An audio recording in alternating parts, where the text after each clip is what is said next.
All right, hello Red Eye. So this has been a series I've wanted to do for a while because I get so many used reloading presses in from these buyouts, and I have some unique ones that people don't see every day, or they don't get an opportunity to get one, or unless they're seeking it out, they don't really get information about it. So what you have here that I have mounted on our bench here is a Redding Ultramag. It retails about 350 bucks.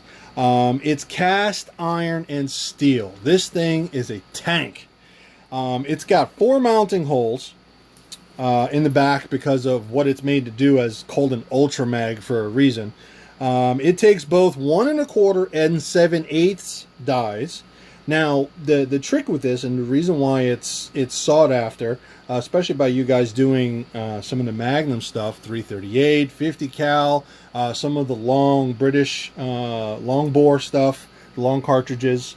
The stroke is over 4 inches, 4.13, and then the opening here to actually get in and do what you need to do is 4.75 inches. That's almost 5 inches to play with, guys. That's a lot of space that you can get your hand in there, especially if you've tried to use a rock chucker for some of these larger calibers. You'll notice you're kind of limited. You'll have to maybe put the bullet halfway up into the die, into the seating die, in order to seat it, to get it started, different things like that. With this, you don't have to. It's obviously a C-frame press. It has a 0-degree offset. It is perfectly straight up and down. It weighs almost 30 pounds. Some of the features that I find amazing with this press, and other presses have it too, but we're talking about this one, is the primers. When you decap, the primers fall directly through the ram. You'll see right here, it doesn't just come out. Once you put, this is actually for the seater, to put new primers in. But if you look in the back, let me put this up and show you guys. I'm going to pick this up, so bear with me. You'll see here in the back, there's a little tube. And there, you put a little vinyl tube, and it will catch all your primers in the little tube. Also, there is 4 mounting spots, because you got to distribute the amount of force you could put on this thing onto the bench as much as possible. Some of the other features. This, and this is a general knowledge, you'll notice this doesn't move. And in the ram, when you go all the way up, there is 0 wiggle, 0 play here. It's called 0 lash, guys. A lot of presses will have some, and that's an acceptable tolerance. But some of the best presses have 0. No wiggle whatsoever. It is machined that the ram to the cast iron frame has 0 play. Now that's what it's all about.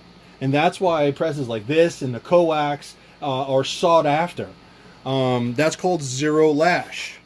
And if you've ever set your dies on another press, probably a lighter weight one, you'll set up dies and you'll size a few larger cases, whatever Magnum case it might be. And you'll notice that after you do it, if you run the die back up, the shell holder should still be kissing, just like you set up, should still be kissing the mouth of the die. And sometimes you'll notice that it's not. And that's called flex. As you put all that force down on the ram, on the handle, you had the press itself actually flex. Because it's made out of either the weight distribution of the stresses isn't optimal, the material might be aluminum, or it's not hefty enough. You need a press that is heavy, beefy construction like this bad boy, in order to not flex. We talk about having no flex in our benches, and the same thing happens with the press. It matters depending on what you're loading for. If you're just loading for minute of deer, that's not going to make a difference. But some of us try to go more precision, and that matters to us. Also, having smart placement of the die, having it centered, having everything perpendicular and nice and lined up. This way, any force that you put on the die through the ram, everything is perfectly straight. All right, that's why we do this. It considers centering the forces. So even when you're yanking on this and you're putting a lot of force and maybe the expander ball doesn't want to come out and you have to give it a little more oomph, it stays perfectly aligned. And that's what it's all about. All right. So this press is one of the heaviest presses out there. I'm sure there are heavier. Now, limitation of this press. According to Redding, according to the company that makes this press, they do not suggest it for bullet swaging. For bullet swaging, a lot of times the suggested press would be a CH Champion, which I do have one and I will make a video about. I might even make it the next one. Who knows? I still have time in my day here. I might try to put that one on here and talk about it. But this is the Redding Ultramag, okay? This you're going to see come up in Red Eye. She is clean and ready to go. Nice, beautiful.